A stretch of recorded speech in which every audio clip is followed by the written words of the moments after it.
حرج ہی کیا ہے کہ نبی کریم صلی اللہ علیہ وسلم آپ کو عزتیں عطا فرمائے، وہ بھی روز محشر، کہ آپ کا جھک جانا، اگر آپ کو گلٹی فیل ہو رہا ہے، شیطان ہمارا دشمن ہے، وہ ہمارے بالکل ہر کام میں پیچھے لگا رہتا ہے کہ کسی طریقے سے برباد کر دے، لیکن ہمیں بھی تو اللہ رب العزت نے کہا ہے نا، آقا علیہ السلام نے فرمایا ہے کہ شیطان تمہارا کھلا دشمن ہے، اس سے بچنا ہے۔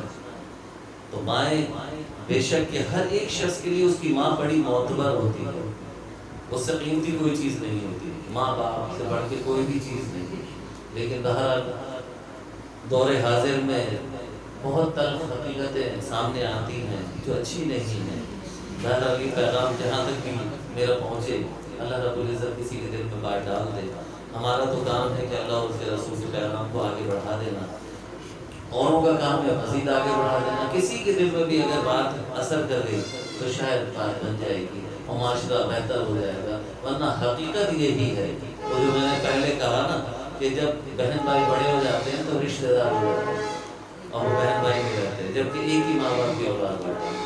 تو تھوڑا سا ہمیں اپنے حال پہ بھی رحم کرنا چاہیے، اللہ رب العزت سے تو رحم کی امید مانگتے ہیں، ہمیں اپنے حال پہ بھی رحم کرنا چاہیے اور اپنے اہل خانہ پہ بھی تھوڑا سا رحم کر لینا چاہیے، کیونکہ بعض اوقات بڑے عجیب مناظر دیکھنے میں آتے ہیں اور بے شمار لوگ، میں حج پہ بھی جاتا ہوں اور محفلوں میں بھی ہوتا ہوں، علماء کرام کے ساتھ بھی بیٹھنا ہوتا ہے، یقین جانیے اپنے گھروں کے حالات بتاتے ہیں، شاید کسی سے تذکرہ نہ کرتے ہوں لیکن ہمیں اکیلے میں بتاتے ہیں، بڑی تکلیف ہوتی ہے، بڑا دکھ ہوتا ہے، بڑا افسوس ہوتا ہے کہ یہ پیسہ تو یہی رہ جانے والی چیز ہے، کوئی اپنے ساتھ کیا لے جاتا ہے سوائے 2 گز کفن کا ٹکڑا لے کے جاتا ہے اور وہ 2 گز کی زمین ہوتی ہے، بس اس سے زیادہ کیا لے کے جائیں گے۔ ہاں اس کے پیچھے اگر کوئی اس کی تعریف کرنے والا، سچی تعریف کرنے والا، اس کی نیکیوں کو تذکرہ کرنے والا ہے تو پھر یوں سمجھ لیجیے اس کی قبر پر انوار و تجلیات کی بارش ہو رہی ہے،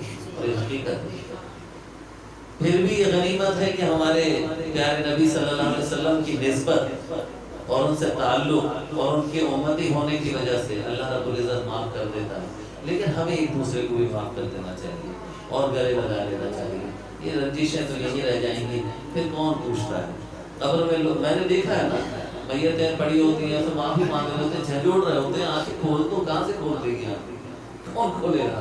مطلب بیوقوف بنانے والی بات ہے نا۔ ڈاکٹروں نے جواب دے دیا، آپ کی آنکھیں کھلوائیں گے اس سے، کیوں؟ معافی مانگی، کیوں معافی مانگی؟ پہلے کیا کر رہے تھے؟ سو رہے تھے، عقل نہیں تھی، شعور نہیں تھا، کھانا نہیں کھاتے تھے، رنگوں کی پہچان نہیں تھی، اچھے برے کی تمیز نہیں تھی، نہیں، بری بات، خدا کا خوف کر لو، تھوڑا سا خیال کر لو۔ بڑی کٹھن بات ہوتی ہے، بعضوں کو تو بڑی جلی کٹی باتیں بھی کر دیا کرتا ہوں محفلوں میں، لوگ بولتے ہیں ایسا نہیں کہ ڈنڈا لے کے مارنے شروع کرتے ہیں، لیکن کیا کروں، یہ میں حقیقت بتا رہا ہوں، یہ روز محشر، میں بڑے چیلنج کے ساتھ کہہ رہا ہوں، روز محشر آپ مجھے بھی دیکھ لیں کہ باتیں ہی نہیں بناتا، میں اپنا کام بھی کرتا ہوں، پورا کام ہوم ورک تیار ہے، ریڈی ٹو اسٹارٹ، مرنے کے لیے بھی تیار ہے، ایسا نہیں کہ کھانے کھاؤں نا، بس یہ مجھے پتا ہے کہ اخلاقی قدریں کیا ہوتی ہیں، اللہ رسول کس سے خوش ہوتے ہیں، کس بات سے خوش ہوتے ہیں، ہمیں کیا کرنا چاہیے۔ تو اس بات کا جب ہم دوسرے سے پرچار کرتے ہیں، دوسروں کو بتاتے ہیں اور ہم وہ عمل نہ کریں تو پھر اس کا مطلب یہ ہو گیا کہ منافقت ہو گئی، کہ ہم وہ کام ہی نہیں کرتے۔ یہ تو دلوں کے سودے ہوتے ہیں نا، سمجھنا چاہیے۔ جب ہم اللہ سے رحم کی امید رکھتے ہیں تو ہمیں بھی لوگوں پر رحم کرنا چاہیے، اور خصوصاً اہل خانہ کے ساتھ، اپنے جن لوگوں کے ساتھ ہمارا تعلق ہوتا ہے۔ ہو سکتا ہے کہ کوئی شخص یہ سوچ کے ہی دنیا سے رخصت ہو گیا کہ کاش یہ میرے پاس آ جاتا ہے، تو ہم لوگ بڑی دیر کر دیا کرتے ہیں، ہمیں دیر نہیں کرنی چاہیے، شاید ہم اس کے پاس آ جائیں تو اس کو چند گھڑیاں خوشی کی میسر آ جائیں۔ بڑی تلخ باتیں ہیں لیکن اللہ کرے کہ ہماری باتیں سمجھ میں آ جائیں۔ گلشن کی ہے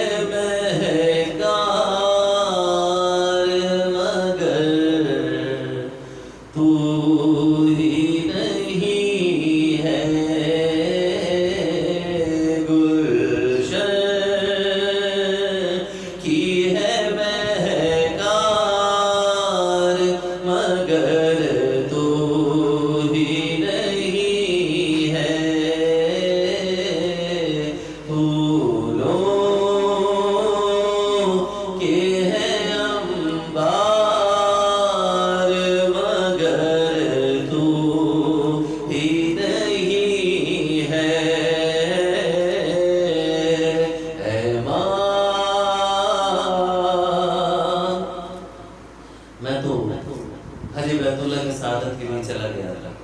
میری بات نہیں ہوئی، ظاہر ہے یہاں پر وصال کر جائیں 1 ہفتے بعد ہی. ظاہر ہے ماں تو ماں ہوتی، بڑی محبت تھی، سب سے محبت تھی، انہیں بھی سب سے محبت تھی، مجھے ان سے محبت تھی. ماں تو ماں ہوا کرتی ہے، لیکن عجب کٹھن معاملہ تھا کہ میں ان کی بیعت میں بھی شامل نہیں ہو سکا، نہ تدفین میں شامل ہو سکا، نہ نماز جنازہ میں شامل ہو سکا. بہرحال اللہ نے کچھ اور منظور رکھا تھا کہ حرم کعبہ میں مجھے دعا کرنے کا موقع مل گیا، ان کی طرف سے طواف کرنے کا موقع ملا، اور بعد میں ان کی دعاؤں سے بارہا حج بیت اللہ کی سعادت عطا ہوئی.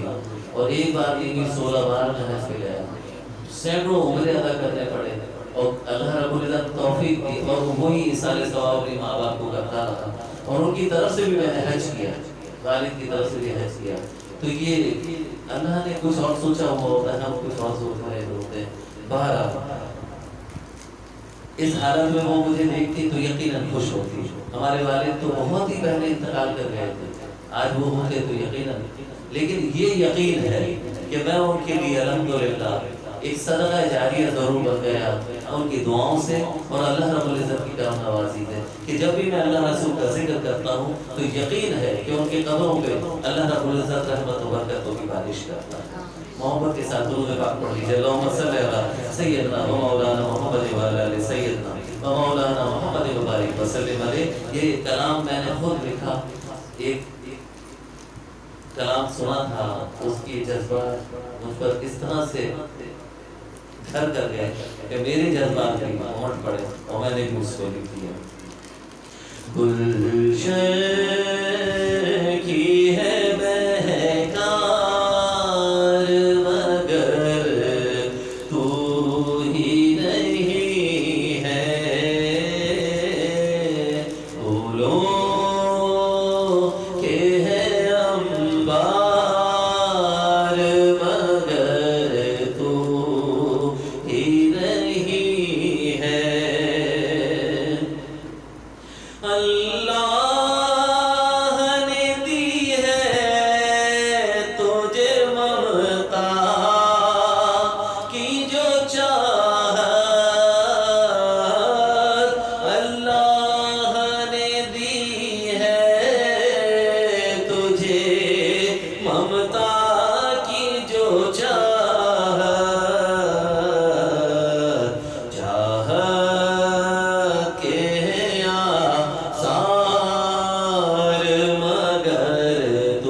اپنے یہاں پر سر رکھ کے سر سہلاتی تھی، بہت مزہ آتا تھا. میری تو عادت ہی مان گئی، روز رو کے سوتا تھا، روز دیکھتا تھا اسی پیرائے میں ایک شعر.